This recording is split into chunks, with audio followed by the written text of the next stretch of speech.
मुझे आप जैसा ही पुत्र चाहिए। बोलो कृष्ण भगवान की। माता पार्वती कहती है भगवान कृष्ण से कि आप जैसा ही पुत्र मुझे चाहिए, जो कि सर्व पूज्य हो, त्रिभुवन पूजक हो। बताया भगवान कृष्ण ने, माता मेरे जैसा तो कोई और है नहीं, और आपकी ऐसी अभिलाषा है, ऐसी इच्छा है, तो माते आपकी इच्छा की पूर्ति के लिए मैं ही आपके यहाँ बालक बन के आऊंगा। तो पार्वती जी की इच्छा की पूर्ति के लिए आज कैलाश पर्वत की गुफा में भगवान शंकर और माता पार्वती की गोद में बालकृष्ण प्रभु एक छोटे से बालक के रूप में परिणत हुए और प्रकट हो गए। बोलो कृष्ण कन्हैया लाल की। बड़े बड़े देवता है। ब्रह्मा जी का आगमन हुआ, सिर पर हाथ घुमाया, नाम रख दिया गणपति।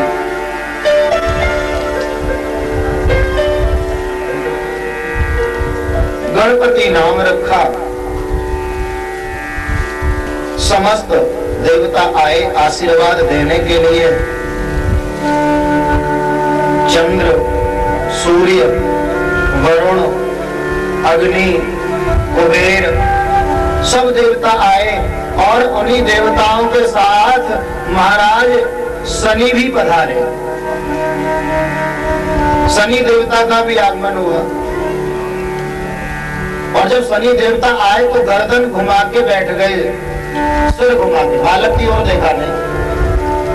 माता पार्वती ने कहा शनिदेव, सभी देवता आ रहे हैं, मेरे पुत्र के सिर पर हाथ घुमा रहे हैं, आशीर्वाद दे रहे हैं, और शनिदेव तुम तो गर्दन घुमा के बैठे हो, क्या कारण है? शनिदेव ने बताया कि माता मेरी जो दृष्टि है ना थोड़ी टेढ़ी है। भाई शनि की दृष्टि जिस पे पड़ जाए तो उसका तो भारी न्यारे होते। मेरी दृष्टि थोड़ी टेढ़ी है, और यदि मैंने आपके पुत्र को देख लिया तो फिर कुछ गड़बड़ हो जाएगा।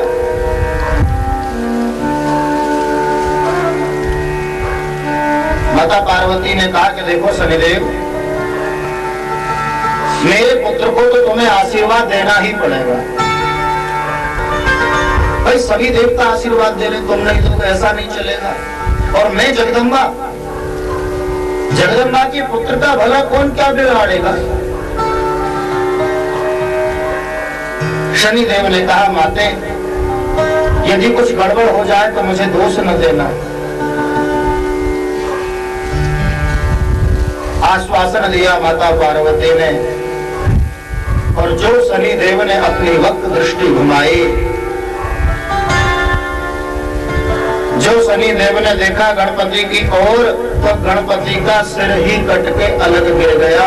बोलो शंकर भगवान की। माता पार्वती तो बड़ी दुखी हुई, कैसे हुआ? शनिदेव ने कहा माता हमने तो पहले ही कहा था, हमारी दृष्टि थोड़ी टेढ़ी है। भगवान शंकर ने कृपा की, हाथी के बालक का सिर लगाया गया, और गणेश जी पुनः जीवित हुए।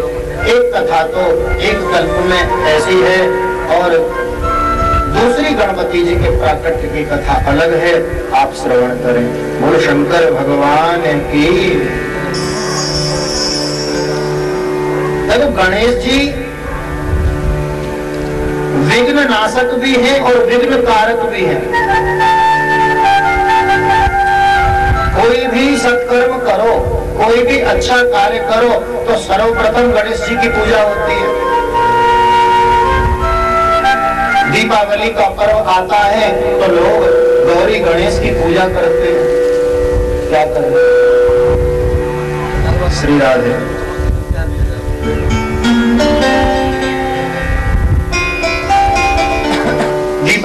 के दिन भी लोग गणपति का सर्वप्रथम पूजन करते हैं और लोग अपने बही खाते में भी सर्वप्रथम गणेश जी का ही नाम लिखते हैं, श्री गणेशाय नमः। और गणपति विघ्न नाशक है और विघ्न कारक भी है।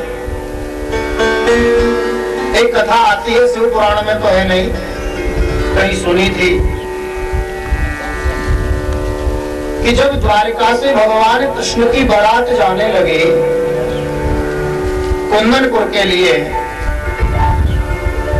तो सभी देवताओं ने मन में विचार किया, सबने सुंदर श्रृंगार किया। अब देवता तो बड़े सुंदर होते हैं ना, लेकिन गणेश जी की तो हाथी की सी सूंड है, लंबा पेट है, देखने में सुंदर लगते नहीं। तो देवताओं ने मन में विचार किया कि देखो, यदि हम गणेश को बारात में लेके चलेंगे तो बारात की शोभा बिगड़ जाएगी, इसलिए गणेश को द्वारिका में छोड़ते।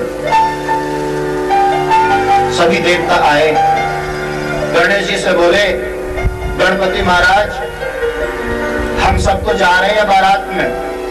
गणेश जी बोले हम नहीं चलेंगे। बोले ना, आप मत चलिए। क्यों? बोले आजकल राक्षसों की कुदृष्टि है द्वारिकापुरी के ऊपर,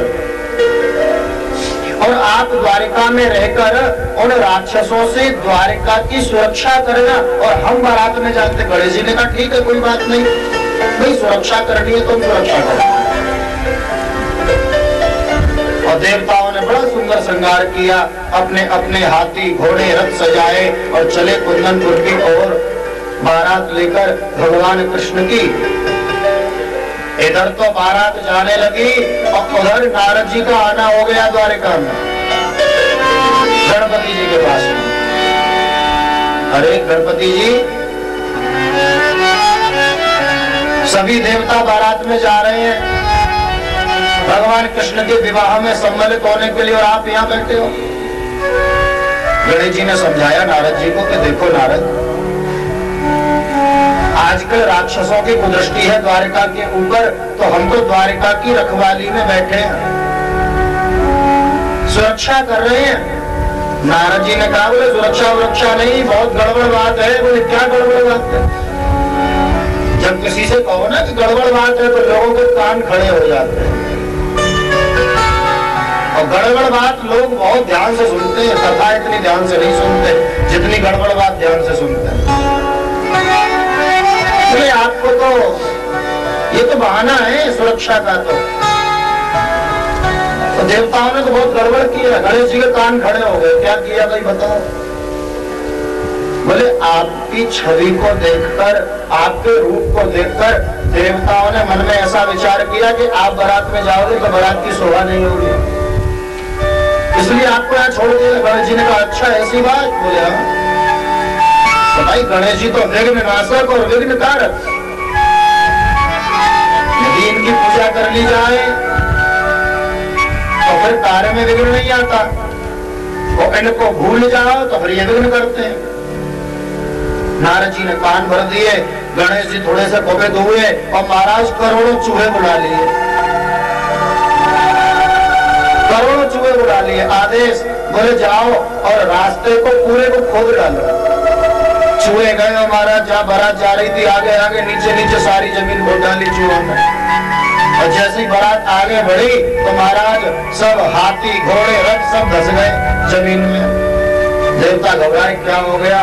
देवताओं को याद आया, ओहो ये तो गणपति की लीला है। लौट के आए, गणेश जी महाराज प्रणाम, चलिए बारात में, आप आगे चलिए। बोले ना, हम तो सुरक्षा में ही ठीक है। क्षमा याचना की, गणपति ने पुनः आदेश दिया, रास्ता ठीक कराया।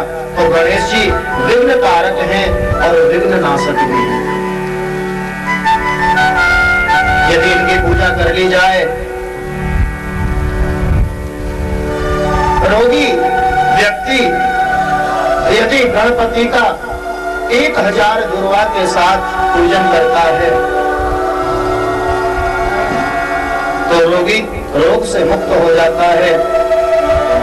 जो निसंतान दंपति हो, जिनका कोई बालक न हो, 1000 लड्डुओं के साथ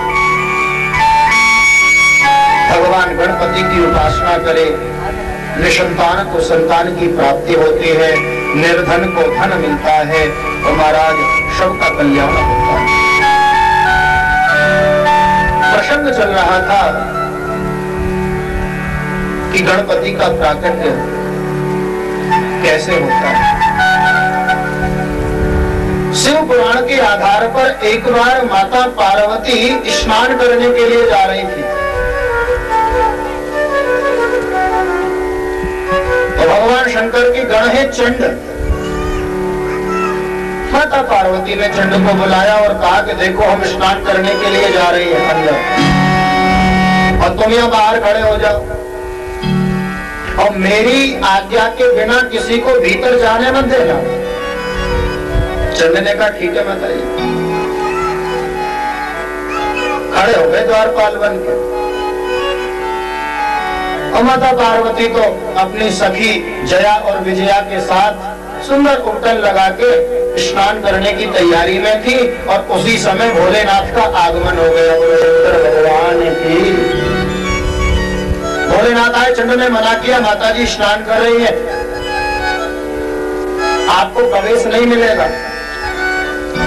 भगवान शंकर मुस्कुरा के बोले भाई चंड, हमारी श्रीमती और श्रीमान जी को तो रोकते हो। भाई श्रीमती जी के कक्ष में श्रीमान जी आए तो कोई रोकता है क्या? और श्रीमान जी के पास श्रीमती जाए तो कोई नहीं रोकता। एक कथा आती है, पुजारी जी थे, बोलो शंकर भगवान की। पुजारी जी मंदिर में पूजा का कार्य करते थे।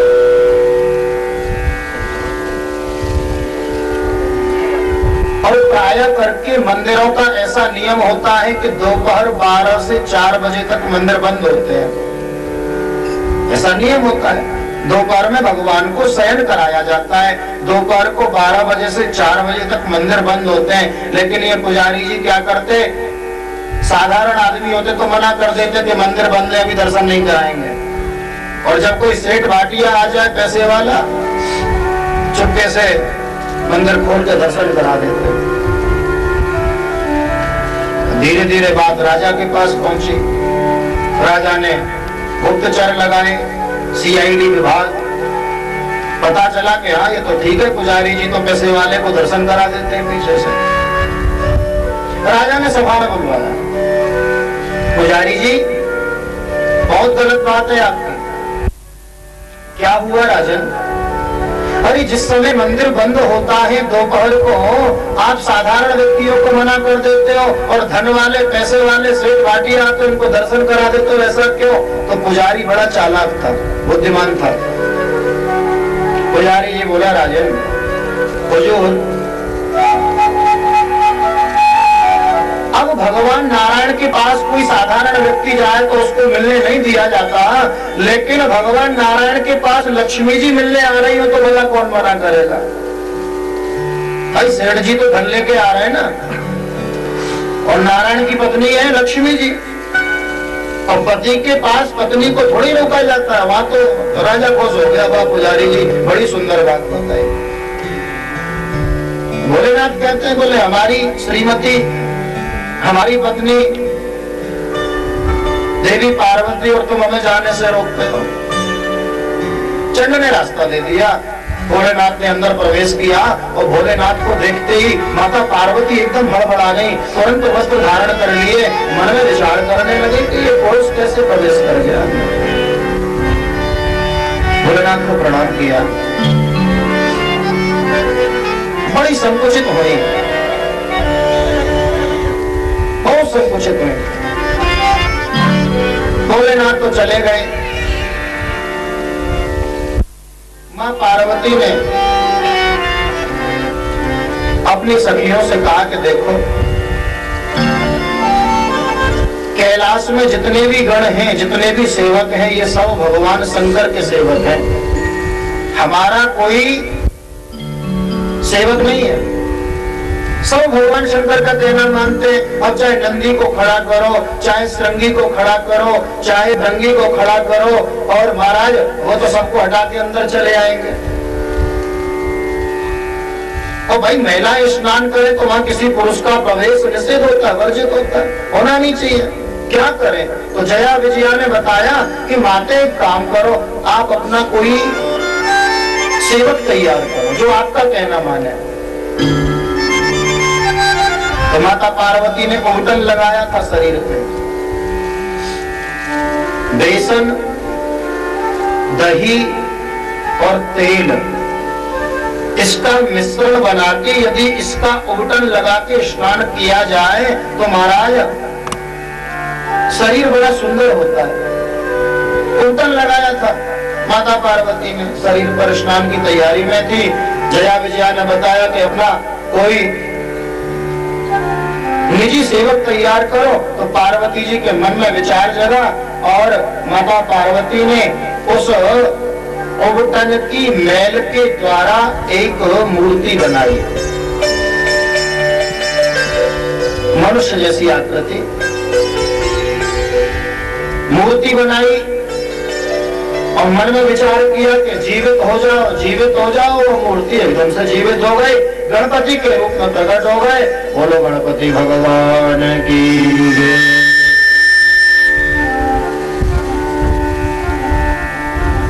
गणेश जी ने पूछा, माते क्या आज्ञा है मेरे लिए?